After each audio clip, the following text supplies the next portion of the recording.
nous n'avons pas octroyé un permis à une société russe au sud du Burkina. Par contre, il y a eu un conseil des ministres qui a officiellement accordé un permis d'exploitation à une mine industrielle.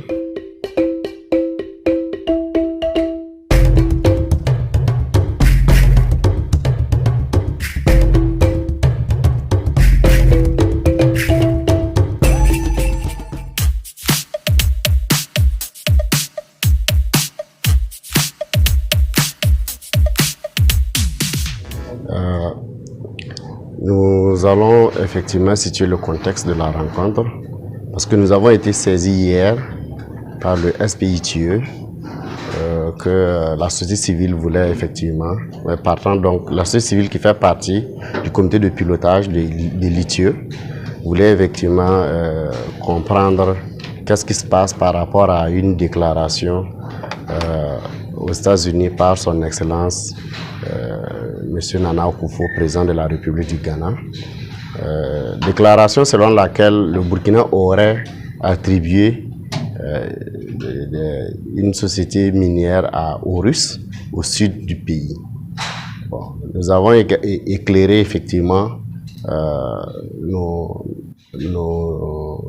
partenaires du jour sur la question, notamment leur indiquer que nous n'avons pas octroyé un permis à une société russe au sud du Burkina. Par contre, il y a eu un conseil des ministres qui a officiellement accordé un permis d'exploitation à une mine industrielle du nom de Nord Gold Yimiougou pour donc l'exploitation du minerai de Yimiougou, situé donc dans la commune de Korsimoro, dans la région du centre-nord. Le centre-nord est totalement différent du sud. La société Nord Gold Yimiougou existe au Burkina depuis une dizaine d'années.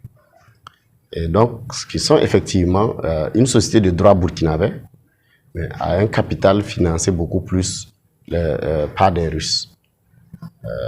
Nous pouvons effectivement dire que oui, cette société, elle n'est pas russe, elle est de droit burkinabé.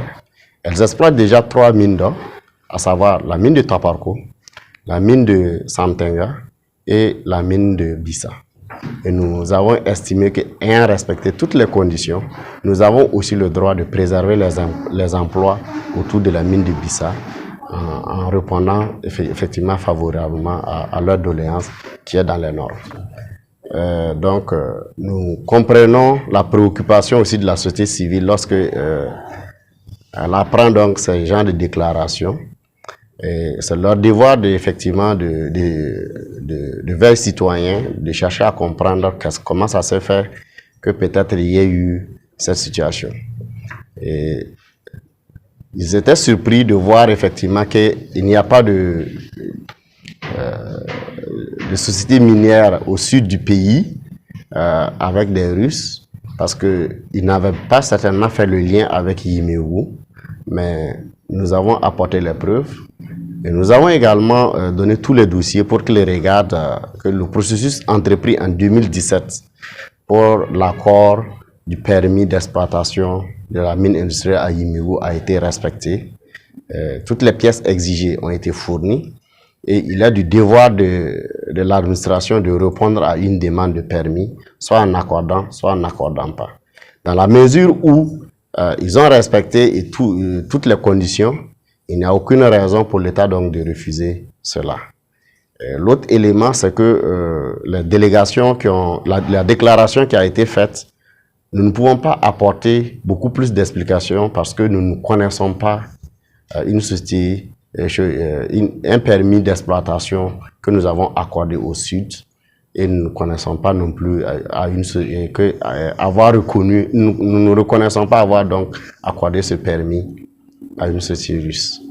Nous avons fait effectivement la liste de tous les permis d'exploitation ou de recherche de la grande mine industrielle qui se trouve dans la zone du sud, allant du Togo jusqu'à la Côte d'Ivoire, pour qu'ils voient clairement que parmi ces projets d'exploitation, il n'y a aucun site de cachette. Il n'y a aucune relation particulière qui peut nous amener à faire une cachotterie en accordant un permis quelconque.